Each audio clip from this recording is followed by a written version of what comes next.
I want to talk to you about Bruce Cassidy and the week that he had. 51 wins with the Boston Bruins, and at the end of the first round, when they lost in Game 7, by the way, to the Carolina Hurricanes, Cassidy, I guess, was told, "You're good. Status quo. You're good." And then recently, Don Sweeney backtracked, went to his house, and said, "You're not good. In fact, you're out." What did you think of the way the Bruins handled the firing? Well, first of all, firing him at all, but the way they handled the firing, too.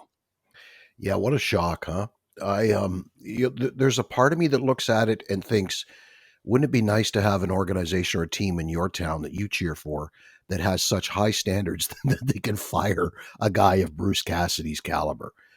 Because it's just, sorry, you didn't win. It's not good enough. But on the other hand, of course, I'm looking at it and thinking, what the hell more do you want the guy to do? Like he did a hell of a lot, especially this year, aging roster. You can say what you like about the Charlie Coyle and Taylor Hall in the second line. Really, it's a one-line team. They were decimated by injuries to the blue line late in the season. You lost your number one goaltender from your franchise goaltender who retired, and you had a kid in there who did very well, by the way. But what more can this guy have done than what he did? And to be fired that way, to be fired after basically being told everything's good, status quo, that's not right. From a professionalism and a pure respect standpoint, I don't think it was handled well. But again, as I said, there's a part of me that admires an organization that has such a standard and such an expectation of someone that you didn't deliver, you're gone. I gotta begrudgingly respect that part. It's always difficult, as outsiders as we are, to know the full story. There's lots of potential storylines that simmer away from our eyes. Maybe those exit meetings with the players were dreadful. Maybe people came forward and said, you know what, this just isn't working.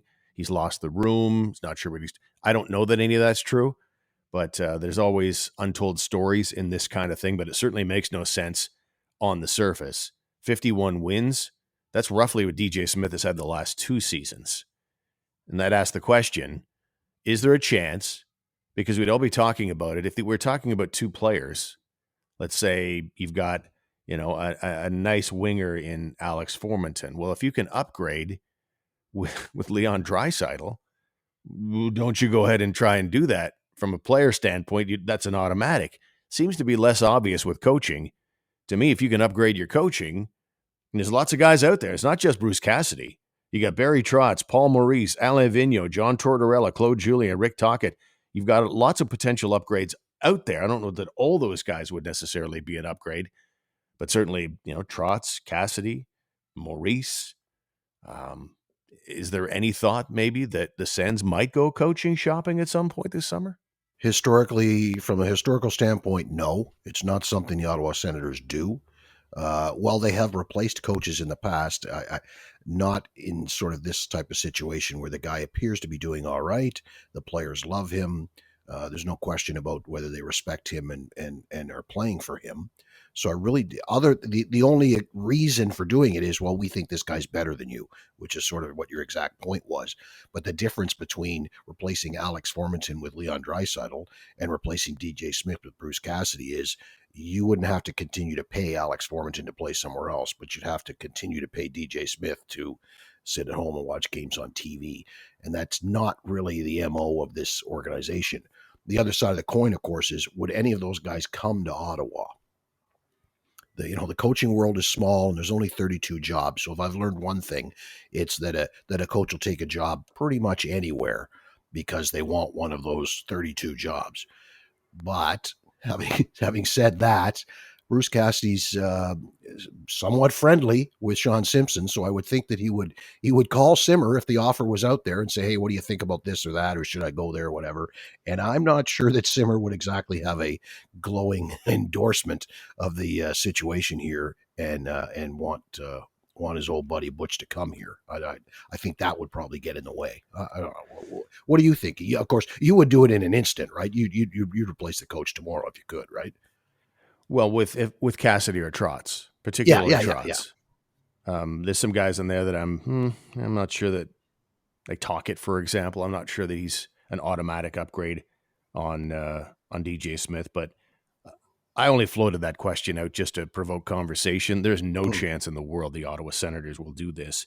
And I think that's in large part, Greg, because while Mr. Melnick has passed away, I believe his business philosophy to be here in its fullest. I believe this team is still running on Melnick mode, and there's no chance that they're going to spend more than $1 million and change on a head coach. Bruce Boudreau was in the mix, I don't know, 5 or 6 years ago, whatever that was. And what was the line when they asked about Boudreau probably commanding $4 million a year? He said, Melnick did, does he walk on water? So all of these guys are all going to be demand, and most of them have leverage to ask for it. I know you're right. If guys want to be back in the NHL, like Guy Boucher came back for a pittance just to get back in the NHL and sign with the Ottawa Senators. And some of these guys may well be in that mode, but the good guys, the guys that would truly upgrade the head coaching position, they're not coming here for the money that the Sens would be offering, because I believe that philosophy is absolutely still in place. Should they go get Trotz and Cassidy and pay the market value for it? Absolutely. But they will not. That's just the way I feel. Yeah, I mean, you're bang on. That's exactly what it's. There's too many factors involved here. It's like we're talking about free agency, right? It's not only are the Senators interested. Okay, yes, they probably are, but then okay, would they pay the amount of money required? And then the other side is, would that guy come here for what little amount of money he may get, or would that guy come here considering all the other factors of questionable ownership, and is the GM really going to be here long term, or like if one GM hires me, is a new GM going to come in and fire me? There's all sorts of different factors on that side of it, from the coach or the free agent player side, just as there is as many factors from the way that the Senators conduct business. So I can't see it happening.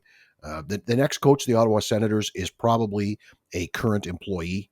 I would think whenever that happens, whenever that day comes, whoever it is will be somebody internal. Most likely Capuano. I think we'd agree, probably. Right now, you've got Or DJ man. Smith, who you think Mann is next in line. Interesting. He's a possibility. I'm not saying he's ahead of Jack Capuano. I'm just saying he's another candidate, right? So is Davis Right. Payne. Yeah, I would have Capuano at the top of that, in large part because last year at this time, he wanted to interview for another coaching job, and the Sens said no, and I think there was method to that madness. Right now, DJ Smith has just finished up his first contract. He signed a 3-year contract 3 years ago, and that has now expired. Of course, this time last year, he signed that extension. So he's got 2 more years as Sens head coach, and then there's an option in there as well. So that's another factor in that if you don't have to, you ideally don't want to pay guys to not be your head coach if you decide to replace DJ Smith. And I think at the bottom, I think that there's good heartedness to it as well in keeping DJ Smith around. I think there's still a belief in that guy. He was a well thought of coach when he was the Toronto Maple Leafs assistant coach under Mike Babcock, and the Sens had actually kicked the tires on him before they hired Guy Boucher. He was in the mix there, and the Leafs weren't ready to. He wasn't ready, and the Leafs weren't ready to let him roll. But it eventually came around, and I think Pierre Dorion quite genuinely likes the person and likes the coach, and feels like, okay, this is now the start of it. For the first time, I've handed this guy a decent set of cards to work with.